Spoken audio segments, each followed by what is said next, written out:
Very good morning students. आज का ये क्वेश्चन बड़ा ही इंपॉर्टेंट रहने वाला है। बिल्कुल सीबीएसई बोर्ड ने जैसा अपने सैम्पल पेपर में क्वेश्चन इश्यू किया है, बिल्कुल सेम क्वेश्चन स्टूडेंट मैंने यहाँ कंसीडर किया है। तो बहुत ही अच्छे से इसको समझिएगा और सीबीएसई सैम्पल पेपर से क्वेश्चन को अटेम्प्ट कीजिएगा। ओके, तो चलिए स्टार्ट करते हैं। तो स्टूडेंट्स, जैसा कि आप देख रही हैं, कंपनी ने मार्केट में 1 लाख शेयर इश्यू किए हैं। 10 रुपीज का एक शेयर है, 5 रुपीज वहां प्रीमियम आपको दिखाई दे रहा है, 5 rupees on application, 2 rupees on allotment and साथ के साथ वहां पर अलॉटमेंट के साथ 5 रुपीज का ये प्रीमियम इंक्लूड है और 3 रुपीज जो है वो कॉल के लिए कहे गए हैं।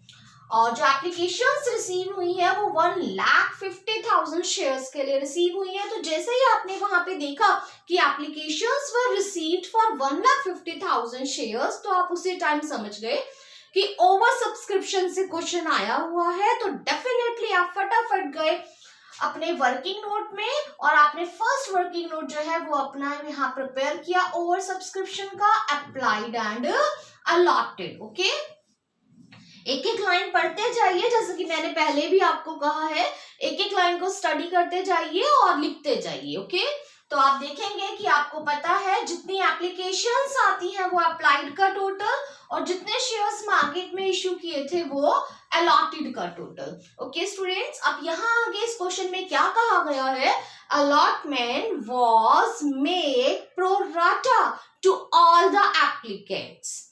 To all the applicants that's mean कि 1,50,000 जो है एप्लीकेशंस आई हैं, ऑल एप्लीकेंट्स सभी में से प्रोराटा कर दीजिए, पूरे में से प्रोराटा कर दीजिए। दैट्स मीन 1,50,000 में से सारे के सारे इशूड शेयर्स जो है वो प्रोवाइड कर दीजिए। तो एक ही कैटेगरी यहाँ बनाई गई है स्टूडेंट्स। तो आपको पता है डिफरेंस की कैटेगरी में कैसे काम करते हैं, जिनका डिफरेंस निकाला जाता है उसको एप्लीकेशन मनी से मल्टीप्लाई किया जाता है। तो ये आपके पास निकल कर आ गया है कैंडिडेट्स 2,50,000 रुपीज। और आगे आपने पढ़ा तो नेक्स्ट लाइन लिखी हुई थी कि money over paid on application was utilized on allotment. That's mean कि ये पैसा कहाँ एडजस्ट करना होता है, अलॉटमेंट में। तो आप देखिए, मैंने आपको सिखाया है कि वहां आपको एक विचार अपने मन में रखना है कि ठीक इसके कॉरस्पॉन्डिंग जाना है। 1 लाख शेयर्स जो है फ्यूचर में आप अलॉटमेंट के 7 रुपीज मंगवाओगे, दैट्स मीन आप 7 लाख रुपीज मंगवाओगे। 7 लाख में सारे के सारे जो एक्स्ट्रा पैसा आया है 2,50,000 सारा एडजस्ट हो गया। तो यहां तक जब आप क्वेश्चन की समझ ले लोगे, आपको समझ में आ जाएगा। उसके बाद आप क्वेश्चन आगे रीड कीजिए कि वो कौन कौन से शेयर होल्डर है जिन्होंने फर्दर अमाउंट पे नहीं किया। तो क्वेश्चन में कहा गया है कि सुरुचि जो है, जिसको कंपनी ने 1,800 शेयर्स जो है अप्लाइड किए थे, उसने अलॉटमेंट और कॉल का अमाउंट पे नहीं किया। There is a share holder, only one share holder in this question, Suruchi, who had applied for 1,800 shares, failed to pay allotment and call money, and subsequently his shares were forfeited। और call के बाद उसका क्या हो गया, forfeiture हो गया। तो रीशू की लाइन जो है कैंडिडेट्स हम बाद में स्टडी करेंगे। मैंने आपको जैसे पहले भी कहा हुआ है कि आप फॉरफीचर तक का क्वेश्चन पढ़ के पहले आप फॉरफीचर तक की एंट्री कर लीजिए, उसके बाद आप रीशू को स्टडी कीजिए। तो सीबीएसई ने भी जो अपने सैंपल पेपर में क्वेश्चन दिया है, वहां भी उन्होंने सिर्फ एक ही शेयर होल्डर को यहाँ कंसीडर किया है। तो बड़ा इंपॉर्टेंट पॉइंट आज मैं समझाने जा रही हूँ, बहुत अच्छे से इसको समझिएगा स्टूडेंट्स। तो चलिए स्टार्ट करते हैं आगे। अब देखिए, मेन जो हमारा वर्किंग नोट रहेगा वो किसके लिए रहेगा, सुरुचि के लिए रहेगा। क्योंकि देखिए एक्स्ट्रा पैसा कहाँ एडजस्ट हो रहा है, अलॉटमेंट में, और सुरुचि ने अलॉटमेंट का ही पैसा नहीं दिया। तो सेकंड और थर्ड वर्किंग नोट आप सुरुचि के लिए प्रिपेयर कीजिए। तो आपको जैसे कि पता है हमारे सेकंड वर्किंग नोट की हेडिंग क्या होती है, excess money received on application by Suruchi. Okay, तो देखिए सुरुचि के अप्लाइड गिवन है, दैट्स मीन कि आपको सुरुचि के लिए क्या निकालने हैं, अलॉटेड निकालने हैं। तो मैंने क्या सिखाया है आपको, जो निकालना होता है वही यहाँ लिखिए और वही आप न्यूमरेटर के प्लेस पे रखिए। तो देखिए आप यहाँ पर हमारे पास एक ही कैटेगरी है और इस कैटेगरी के अलॉटेड कितने हैं, 1 लाख। तो अप्लाइड कितने हैं यहाँ पर, 1,50,000। सुरुचि जो है उसने 1800 शेयर्स के लिए क्या किया था, अप्लाइड किया था। तो अलॉटेड फाइंड करेंगे। देखिए 40 से 40 मैंने यहाँ पर कैंसिल कर दी है, ये हो जाएगा हमारे पास 5 2 5 3 और 3 6 तो ये सॉल्व करके हमारे पास आ गया है 1200 शेयर्स। ओके, मैंने आपको यहाँ सिखाया है। फिर आप अप्लाइड शेयर्स आगे रखिए, अलॉटेड शेयर्स पीछे रखिए, और जो भी इनका डिफरेंस आता है उसको एप्लीकेशन मनी से मल्टीप्लाई कीजिए। तो आपको यहाँ पता चल गया कि सुरुचि के एप्लीकेशन के टाइम 3000 रुपीज कंपनी के पास एक्स्ट्रा चले गए थे, जो कि कंपनी ने उस टाइम उसको वापस नहीं किए। कंपनी ने कहा ये पैसा मैं आपका फर्दर अलॉटमेंट पे एडजस्ट कर दूंगी। अब आगे देखिए, नेक्स्ट आप अलॉटमेंट को ड्यू कीजिए। तो आप देखिए सुरुचि के अलॉटेड शेयर्स यहीं से लीजिए, कितने हैं 1200 उसके अलॉटेड थे। अलॉटेड शेयर्स को अलॉटमेंट मनी से मल्टीप्लाई कीजिए जो कि 7 रुपीज है। तो ये मल्टीप्लाई करके आपके पास आ गया 8400। ओके, अब आप इसमें से माइनस कीजिए जो ऑलरेडी आप पैसा रिसीव कर चुके हो सुरुचि से। तो ऑलरेडी आप कितना रिसीव कर चुके हो, 3000। ओके, तो अब देखा जाए तो 5400 रुपीज जो है सुरुचि ने अलॉटमेंट के टाइम कंपनी को पे नहीं किए। अब यहाँ सिखाने वाला काम क्या है, हालांकि ये कंसेप्ट मैंने आपको प्रीवियस क्वेश्चन में भी समझाया था कि स्टूडेंट्स ऐसा आप सभी क्वेश्चन में करके देखिएगा। तो आपने यहाँ क्या छोटा सा काम करके देखना होता है कैंडिडेट्स, और वो क्या, आप देखिए कि जो 3000 रुपीज एक्स्ट्रा आए थे, क्या इसमें प्रीमियम का कुछ अमाउंट एडजस्ट हो पा रहा है। तो आप देखिए सुरुचि के अलॉटेड शेयर्स कितने हैं, 1200 शेयर्स पर सुरुचि के 2 रुपीज, पहले उसकी कैपिटल को एडजस्ट करके देखिए। तो 1200 अलॉटेड शेयर पर अलॉटमेंट की उसकी 2 रुपए की कैपिटल बनती है, तो 2400 तो हो गए उसके कैपिटल के, और 1200 शेयर्स पर 5 रुपीज जो है वो उसके प्रीमियम के बनते हैं। तो ये हो गया आपका 6000 रुपए हो गए उसके प्रीमियम के।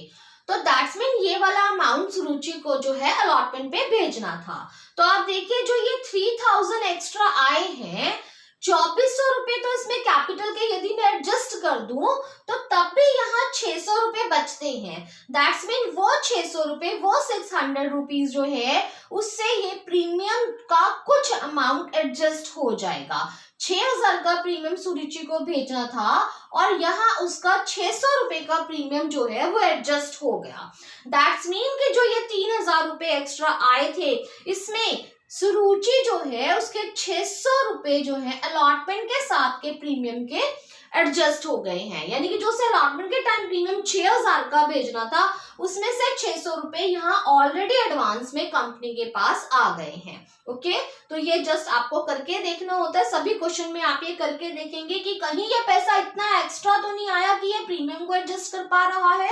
यदि ये प्रीमियम को एडजस्ट कर पा रहा है तो फॉर फ्यूचर की एंट्री में जो आप सिक्योरिटी प्रीमियम डेबिट करते हैं और जो आप to share for future credit करते हैं, वहां से ये जितना अमाउंट प्रीमियम का एडजस्ट होगा आपको ये अमाउंट वहां माइनस करना होगा। Okay, this is the most important point, और यही पॉइंट सीबीएसई ने अपने सैंपल पेपर में डाला है। ओके स्टूडेंट्स, तो बहुत अच्छे से ये क्वेश्चन समझिए।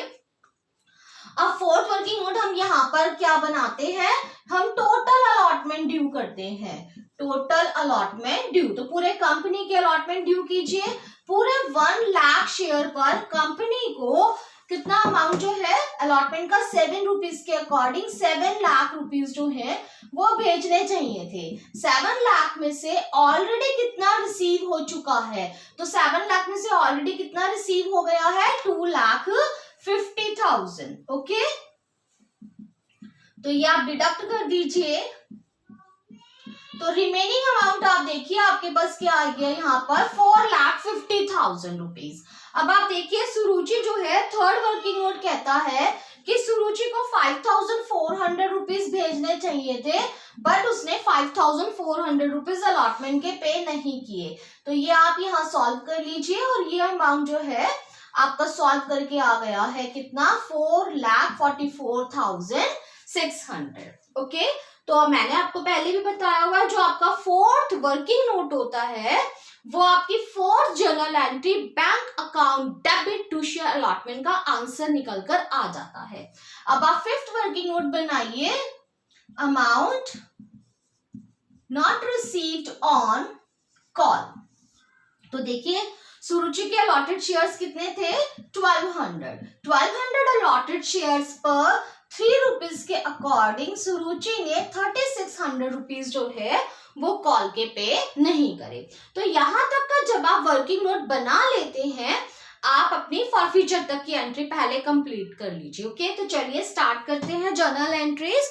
तो आपकी फर्स्ट एंट्री क्या रहेगी, bank account debit to share application account. तो 1,50,000 को 5 से मल्टीप्लाई कीजिए, 7,50,000 rupees. Second entry, share application account debit to share capital account, जिसमें जाएंगे 1 lakh multiply by 5 lakh rupees to share allotment account. तो जो आपका फर्स्ट वर्किंग नोट है, यहां से जो ये आपने 2,50,000 अलॉटमेंट पे एडजस्ट किए थे, ये अमाउंट जाएगा। ओके तो सेकेंड एंट्री क्या रही आपकी, share application account debit 7,50,000 to share capital account 5 lakh to share allotment account 2,50,000। Okay now third entry, allotment को ड्यू कीजिए मेरे साथ। Share allotment account debit to share capital account 1 lakh into 2। इसका रोल स्टूडेंट्स खत्म हो गया है। टू शेयर कैपिटल में जाएंगे 1 lakh into 2 lakh. To security premium reserve 1 lakh into 5 lakh. Okay तो ये आपकी थर्ड एंट्री थी। फोर्थ एंट्री में आप रिसीव कीजिए अलॉटमेंट का amount, bank account debit to share allotment account 4,44,600। Okay अब आप कॉल को ड्यू कीजिए, share first and final call account debit to share capital account 1 lakh into 3 lakh. अब रिसीव कीजिए bank account debit to share first and final call account. तो 3 लाख में से 3600 rupees minus करके आप बाकी पैसा जो है रिसीव कर लीजिए। ओके अब स्टूडेंट्स आपको फॉरफीचर की एंट्री यहाँ पर अटेम्प्ट करनी है। तो जो फॉरफीचर की एंट्री है वो क्या रहेगी आपकी, share capital account debit security premium reserve account debit to share allotment account to share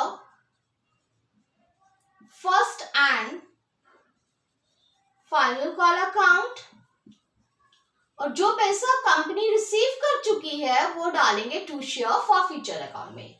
तो अब देखिए सुरुचि के अलॉटेड शेयर्स कितने हैं जिनका फॉरफीचर किया जा रहा है, तो वो है 1200 शेयर्स। ओके 1200 शेयर्स का इस पोजीशन पे फॉरफीचर हो रहा है, यानी कि पूरे 10 रुपीज के बाद, तो इसको 10 से मल्टीप्लाई कीजिए। तो यहाँ कितना अमाउंट आ गया, 12,000।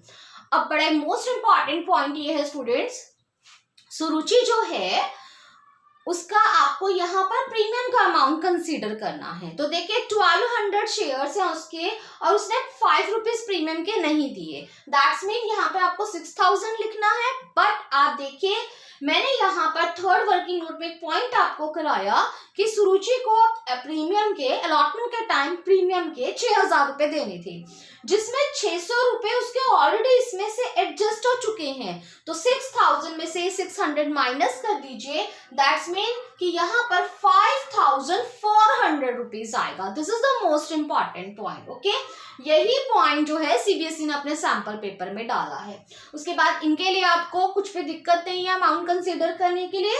थर्ड वर्किंग नोट का जो आपका आंसर निकल कर आया है ये आपका टू शेयर अलॉटमेंट में जाएगा 5,400। फिफ्थ वर्किंग नोट का आंसर आपका यहाँ फर्स्ट कॉल में आएगा 3,600, और फॉरफीचर में कितना जाएगा स्टूडेंट्स, तो वो एज यूजुअल 1,800 शेयर्स इंटू 5 आप कर दीजिए, तो ये हो गया आपके पास 9,000 रुपीज। और 9,000 रुपीज में से इस वाले अमाउंट में कभी भी प्रीमियम का अमाउंट इंक्लूड नहीं होना चाहिए। तो कैंडिडेट्स इस 9,000 में से आप ये जो 600 प्रीमियम के रिसीव हो गए हैं ये आप डिडक्ट कर दीजिए, तो ये हो गया आपके पास 8400 रुपीज। ओके स्टूडेंट्स, तो इस तरीके से ये रहा हमारा फॉरफीचर। अब जो नेक्स्ट कंसेप्ट है हमारा वो किसका रहेगा, रीइश्यू का रहेगा। तो रीइश्यू की लाइन पढ़िए। तो रीइश्यू में क्या कहा गया है students, 2/3 of the forfeited shares were reissued to Supriya as fully paid at ₹8 पर शेयर। तो 2/3 ऑफ द फॉरफिटेड शेयर्स। तो देखिए फॉरफिटेड शेयर्स कितने हैं, 1200। तो आप इसका 2/3 कर दीजिए, तो इसका 2/3 करके कितना आ जाएगा, 800 शेयर्स रीइश्यू किए गए हैं सुप्रिया को। ठीक है, तो that's mean bank account debit हो जाएगा स्टूडेंट्स। ओके, तो ये 800 को आप किससे मल्टीप्लाई कीजिए, रीइश्यू के लाइन में पर शेयर के आगे क्या लिखा है वो ध्यान से देखिए, 8 रुपीज। तो ये 8 से मल्टीप्लाई होगा।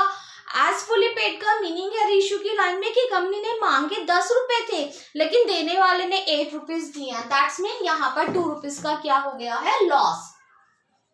तो जो ये लॉस हुआ है इसको हम फॉरफीचर के प्रॉफिट में से पूरा करेंगे। ओके स्टूडेंट्स, तो ये रहेगा आपका कुछ इस तरीके से, 800 पर 8 रुपीज आ गए हैं, 6400 रुपीज आ गए हैं। 800 पर 2 रुपीज का लॉस हो गया, 1600 का लॉस हो गया। और एज फुली पेड का मीनिंग कंपनी ने पूरे 10 रुपए मांगे थे, तो यहाँ पे आपको पूरे 8000 रखने हैं। ओके स्टूडेंट्स, अब बस लास्ट एंट्री क्या, share forfeiture account debit to capital reserve. तो यहाँ के लिए अब आपको वर्किंग नोट बनाना पड़ेगा। अब ये वर्किंग नोट जो है 6th वर्किंग नोट आप बनाओगे, प्रॉफिट ऑन रीइश्यूड शेयर्स। ठीक है, तो प्रॉफिट ऑन रीइश्यूड शेयर्स। तो आप देखिए आपका फॉरफिटेड अमाउंट कितना है, 8400। इसको आप डिवाइड कर दीजिए फॉरफिटेड शेयर से और मल्टीप्लाई कर दीजिए रीइश्यूड शेयर से। दोबारा सुनिए, forfeited amount divided by forfeited shares multiply by reissued shares. तो जो भी आपका यहाँ से अमाउंट निकल कर आएगा ये अमाउंट आपका आ गया 5600। अब रीइश्यू के टाइम आपका लॉस कितने का हुआ, 1600 का। ये लॉस इसमें से आप माइनस कर दीजिए, तो स्टूडेंट्स 4000 का बचा हुआ प्रॉफिट कहाँ पे ट्रांसफर कर दीजिए आप, कैपिटल रिजर्व में। ओके स्टूडेंट्स, तो this is the most important question according to CBSE sample paper for this year. तो बिल्कुल सेम वही क्वेश्चन मैंने यहाँ कंसीडर किया। इसको समझने के बाद आप सैंपल पेपर से क्वेश्चन करके देखिएगा। ओके स्टूडेंट्स, तो प्लीज इस वीडियो को अच्छे से समझिए, ज्यादा से ज्यादा लाइक कीजिए, सब्सक्राइब कीजिए और शेयर कीजिए, मुझे मोटिवेट कीजिए भाई, तभी तो मैं आपके लिए और ज्यादा वीडियोस बनाऊंगी। ठीक है, जो कि आपके लिए क्या रहेंगी, हेल्पफुल रहेंगी। Okay students, thank you very much.